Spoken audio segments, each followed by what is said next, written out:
चक्की पीसती थी रात को। तो जनाबाई का नियम था कि जब वो चक्की पीसती थी ना, तो पीसते पीसते गाती थी, और वो स्वर इतना अच्छा लगता था ठाकुर जी को, इतना प्रिय लगता था कि ठाकुर जी आधी रात में मंदिर से भाग करके आते थे जनाबाई के पास। और ठाकुर जी बैठ करके सुनते थे, जनाबाई चक्की पीसती थी, जनाबाई गाती थी, और ठाकुर जी सुनते थे बैठ करके। रोज आते थे ठाकुर जी, और रोज जनाबाई गाती थी, और वहीं बैठ करके श्री ठाकुर जी सुनते थे। एक दिन ठाकुर जी गए और जनाबाई ऐसे चक्की पीस रही थी, तो ठाकुर जी बोले, ए जना, ये चक्की मत पीस। तो जनाबाई बोली, क्यों? ये घर घर घर आवाज करती है, तो तेरा स्वर जो है वो अच्छे से मुझे सुनाई नहीं देता, इसको नहीं पीसेगी, शांति रहेगी, तेरा स्वर स्वच्छंद सुनाई देगा मुझको। आप विचार करो ठाकुर जी को कितना प्रिय लगता है। तो जनाबाई बोलती, चक्की नहीं पीसूंगी तो आटा कहां से होगा, आटा नहीं होगा तो रोटी कैसे बनेगी, रोटी नहीं बनेगी तो फिर सब खाएंगे क्या, और सब कुछ नहीं खाएंगे तो फिर मुझे डांटनी पड़ेगी, है आटा नहीं है। तुम तो बस सुनने आ जाते हो रोज रोज यहां पर, मुझे तो सुबह रोटी बनानी, नामदेव जी पूरा परिवार भोजन करेगा। नामदेव जी के यहां सेवा करती थी ना जनाबाई।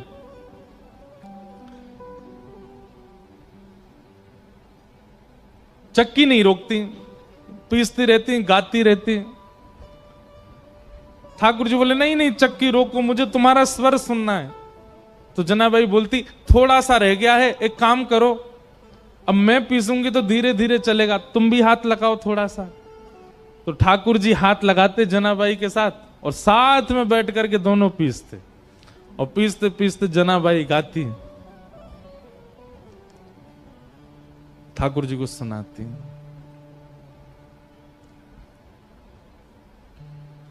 अब जब ठाकुर जी हाथ लगाते जनाबाई के साथ चक्की पिसवाते, तो ठाकुर जी इतने सारे गहने पहन के रहते हैं, वो गहने सब आगे पीछे जब ठाकुर जी हिलते तो गहनों की आवाज आती।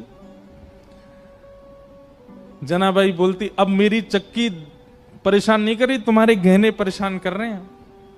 तो ठाकुर जी अपने सारे आभूषण उतार करके किनारे धर देते कि जनाबाई का स्वर मैं सुनता रहूं, इस स्वर के बीच में कोई और बाधा नहीं आवे।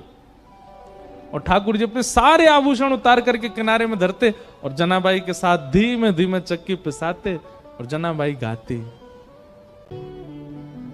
इसके बाद की लीला थोड़ी सी हृदय को थोड़ी पीड़ा तो देती है, पर है लीला। फिर ऐसा हुआ कि सुबह का समय हो गया, ठाकुर जी बैठे रहे पूरी रात। इतने में ही मंगल बाजे बजने लगे, घंटे घड़ियाल बजने लगे। पंडरीनाथ भगवान की मंगला आरती, उसको काकड़ा आरती बोलते हैं, काकड़ा आरती का समय हुआ। ठाकुर जी बोले, ए जना, मैं तो भूल ही गया। बोले, क्या हो गया? बोले, मंदिर में आरती होने वाली है। तो जनाबाई बोली, जल्दी जाओ, मंदिर जाओ। और जनाबाई थोड़ी भावुक हो गई। ठाकुर जी बोले, तू क्यों भावुक होती? बोले, पूरे दिन कल सोए नहीं, रात भर मैंने सोने दिया नहीं, अब फिर से दिन में जाके उठ जाओगे, ठंडे ठंडे पानी से सब तुमको नहलाएंगे, तुमको दूध से नहलाएंगे, बिल्कुल आराम नहीं करने दिया मैंने। ठाकुर जी बोले, तू भी तो नहीं करेगी तो मैं भी नहीं करूंगा। इतना सुख ठाकुर जी जनाबाई को। तो तुरंत ठाकुर जी जाने लगे, तो जनाबाई से बोले, ए सुन, तू अपनी सॉल दे दे। क्यों? ऐसे जाऊंगा तो सब पहचान जाएंगे मुझको, वहां पुजारी पंडा सब भारी खड़े होंगे, थोड़ा धक्के जाऊंगा खुद को तो किसी को पता नहीं चलेगा। और जनाबाई की सॉल लपेट करके श्री पंडरीनाथ भगवान पहुंचे मंदिर। बाहर पंडा पुजारी खड़े थे चुपचाप, ठाकुर जी मुंह ढकढका के भीतर घुस गए। पंडाओं ने सोचा कोई होंगे, भीतर के सेवक होंगे। और भीतर जाकर के ठाकुर जी जैसे ही अपनी वेदी के ऊपर खड़े हुए ही थे, इतने में ही कपाट खुल गए, सॉल उतार ही नहीं पाए ठाकुर जी। और ऐसे जैसे खड़े भये, कपाट खुले, सब लोग जय जयकार करने लगे, पंडरीनाथ भगवान की जय, रुक्मणीनाथ भगवान की जय। वहीं दर्शनार्थियों में नामदेव जी खड़े थे। नामदेव जी ने जैसे ही ठाकुर जी को, नामदेव जी का नियम था रात्रि शयन के दर्शन करके जाते थे, फिर सुबह मंगला में आते थे। रात्रि शयन में ठाकुर जी इस सौल में तो नहीं थे, और नामदेव जी के घर में ही सेवा करती है जनाबाई। और जनाबाई की सामग्री नामदेव जी को पता है वो क्या पहनती है। नामदेव जी तुरंत बोले ये सॉल तो मैंने कहीं देखी है जो पंडरीनाथ पहने, रात में तो नहीं थी, ये सुबह कहां से आ गई। नामदेव जी बोले कहां देखी कहां देखी कहां देखी, सोचते सोचते सोचते उनको याद आया, अरे ये तो हमारे घर में सेविका जना पहन के घूमती है, ये तो वही सॉल है। उसकी कढ़ाई आदि बिल्कुल वैसी थी। तो कई बार आश्चर्यचकित वस्तु दिखती है तो आप अचानक से बोल पड़ते हो, और नामदेव जी बोल पड़े, ये तो जना की सॉल है। अब नामदेव जी जितनी देर सोच रहे थे उतनी देर वैसे ही मंदिर में बड़ी भगदड़ हो गई थी। क्यों? क्योंकि जैसे ही कपाट खोले और ठाकुर जी का जब दर्शन किया तो ठाकुर जी के जितने आभूषण थे वो थे ही नहीं। क्यों? ठाकुर जी तो रात में वहीं चक्की पर छोड़े आए थे जनाबाई के पास में। और यहां सब मंदिर में भाग दौड़ होने लगी, बोले अरे ठाकुर जी के आभूषण कहां है, आभूषण कहां। और इसी समय नामदेव जी सोच रहे थे सॉल किसकी है, और अचानक से उनके मुख से निकला ये सॉल तो जना की है। सारे पुजारियों ने रुक के कहा, क्या कहा? ये सॉल जनाबाई की है? बोला हाँ। इसका मतलब आपके यहां जो जनाबाई है वही आकर के और यहां पे जो है सब चोरी करके चली गई, ठाकुर जी के सब आभूषण ले गई। किसी ने भी सदविचार नहीं किया, सबने दुर्विचार किया कि जनाबाई सब ठाकुर जी के आभूषण चुरा के चले गए। यहां जनाबाई रात भर का जो उसका अनुभव था उसको आनंद ले रही थी, स्नान ध्यान करके आज बड़ी प्रसन्न है, तिलक लगाती है। ठाकुर जी ने रात में जो सुख दिया उसको भूल नहीं पा रही है। और इतने में ही सब पुजारी आ गए, और पुजारियों ने आकर के कहा, ए जना तू ठाकुर जी के आभूषण चुरा के लाई। जनाबाई को अचानक याद आया, बोले अरे रात में चक्की पीसते समय आवाज हो रही थी तो उन्होंने उतार के चक्की के पास ही रख दिए थे। अब जनाबाई इतने लोगों को कैसे समझाए? प्रेम का यह स्वरूप है कि वो संख्यकों को नहीं समझाया जा सकता। अब जनाबाई बोलती कि वो आए थे, पिसवा रहे थे, कौन सुनने को तैयार होता उस समय? पुजारियों ने कहा ऐसे नहीं बताई कि ढूंढो। अंदर जाकर के सब देखा तो चक्की के पास ही ठाकुर जी के आभूषण मिल गए। ठाकुर जी की लीला कैसी विचित्र है, कभी कभी तो गुस्सा आ जाता है ठाकुर जी पे, ऐसा क्यों करते हैं ठाकुर जी? खुद ही छोड़ के गए सारे आभूषण। सब पुजारियों ने जनाबाई को घेर लिया, बोले कि इसने हमारे ठाकुर जी के आभूषण चुराए हैं, इसको दंड मिलना चाहिए।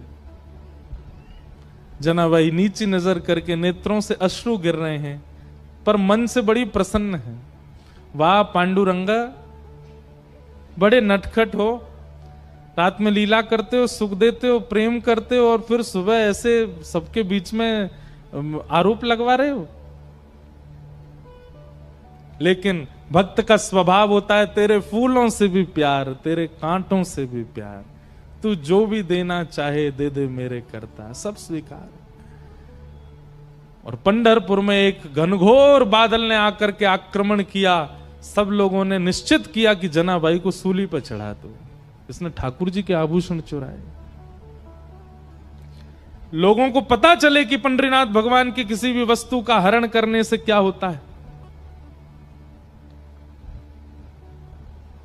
थोड़ा सा रोष किया जनाबाई ने।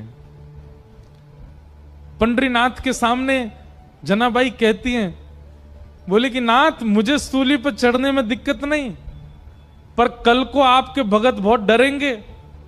जैसे रात में मेरे घर आ गए थे, मैंने तो द्वार खोल के भीतर बुला लिया था, कल को किसी और के घर जाओगे तो कोई द्वार खोलेगा नहीं।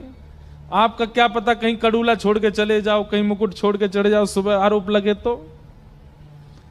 लेकिन जनाबाई क्रोध तो कर रही है लेकिन प्रेम में कर रही है, ठीक है, पर मुझे स्वीकार है।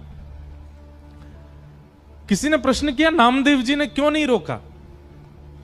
क्योंकि नामदेव जी जान गए थे कि ठाकुर जी अब जना को संसार में नहीं देखना चाहते, उसको अपने नित्य निकुंज में बुलाना चाहते हैं, वो सदा उनके पास रहे, ठाकुर जी की वो इच्छा है।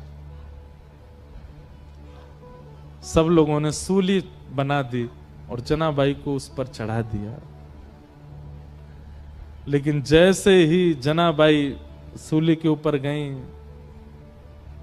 विठल को स्मरण करके नेत्र सजल हो गए। ये हो नहीं सकता है, ये ठाकुर जी होने नहीं देंगे। और इतने में ही लाखों लोगों के सामने देखते देखते जो सूली बनाई थी वो पिघल गई, पिघल करके अंतर ध्यान हो गई, कोई सूली नहीं थी। जनाबाई स्वच्छंद खड़ी थी, ठाकुर जी ने उसको पिघला दिया, एक मोम की तरह पूरी सूली पिघल गई। लेकिन जनाबाई अब वापस संसार में आने वाली नहीं थी और खड़े खड़े जनाबाई ने वहीं अपने देह का त्याग कर दिया और श्री ठाकुर जी की नित्य लीला में प्रवेश कर गई। आज भी जनाबाई का गोपालपुर गांव है पंढरपुर के पास, वहां सब व्यवस्थित है। जनाबाई के हाथ के थपे हुए कंडे जिनमें से विठल विठल स्वर आता था वो भी रखे हैं। और ठाकुर जी ने श्री नित्य लीला में प्रवेश करा दिया जनाबाई को। जय जय राधा